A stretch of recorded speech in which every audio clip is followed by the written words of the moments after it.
professor Paulo Rabelo de Castro, Tiago Biscola.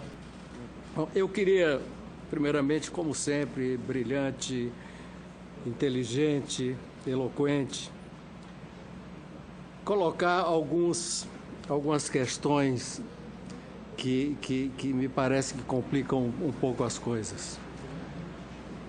Primeiro,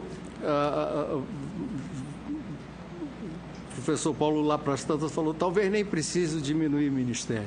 Eu entendi a brincadeira, mas tem um ponto importante aí na questão de diminuir o ministério. É que, por qualquer manual básico de administração, é impossível um executivo ter mais de 12 pessoas se reportando diretamente ao executivo. É simplesmente impossível. E, evidentemente, que a presidente da República não é miraculosa que consegue isso, nem é uma administradora genial que consegue essa proeza. Mas isso tem uma razão, isso é uma razão política, isso é para preencher, em função do número de partidos que existe, satisfazer a todos os partidos que estão na sua coligação, na sua base de apoio.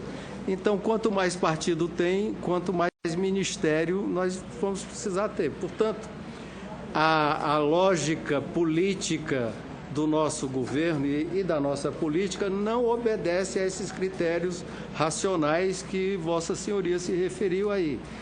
Se nós tivermos amanhã 35 partidos políticos na Câmara, nós vamos precisar aumentar o número de ministérios, o que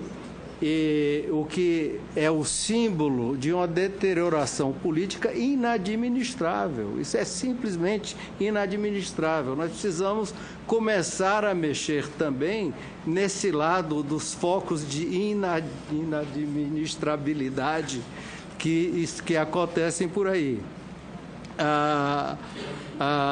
E isso vai se espalhando por todo o campo da máquina pública, da maneira que ele se torna. E o primeiro sintoma deles é a ineficiência. É evidente que um ministério em que um presidente da República, que tem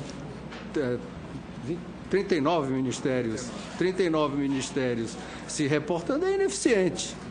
Então, essa eficiência, essa racionalidade que nós vamos querer, eu não estou falando de despesa, não estou falando absolutamente só de ineficiência aí nesse momento. Então, é preciso ter uma força e uma autoridade política muito mais ampla para poder mexer no cerne dessa ineficiência que está aí, está fulcrada aí, e que sem se mexer nesse câncer, vamos dizer assim, nós não vamos conseguir resultados. Outra questão que eu não ouvi, talvez quando eu cheguei já tivesse falado, já tinha começado a sua explanação, e é uma coisa que os economistas falam sempre, a vinculação do orçamento. Quer dizer, dentro desses critérios que foram colocados aí, a desvinculação é fundamental. Segundo me consta, 90% do orçamento é vinculado.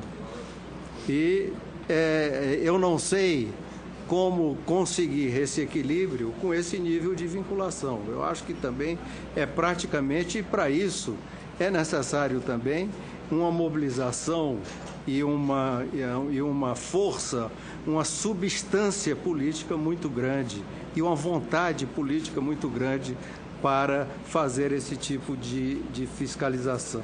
Aí eu faria duas perguntas. Depois, se o senhor fosse ministro da Fazenda e ouvisse ontem, acho que na televisão, foi na televisão ontem, o resultado da reunião da Fundação Perseu Abramo, o senhor continuaria ministro da Fazenda? Acharia que era viável implantar esse seu programa, pensando que aquela fundação representa o partido que vai lhe dar o apoio para fazer esse programa? É uma pergunta. E aí uma pergunta mais técnica que eu queria... Hein? Uma pergunta é uma parede. E a segunda pergunta é a pergunta técnica que sobre a tal predominância fiscal, que estamos, termo hoje muito usado pelos economistas, que nós estamos entrando num momento de predominância fiscal, ok? Sobre isso, ou seja, me parece que é o momento em que política monetária não tem mais efeito, vamos dizer assim. São essas questões e, mais uma vez, parabéns, Paulo, pela sua palestra.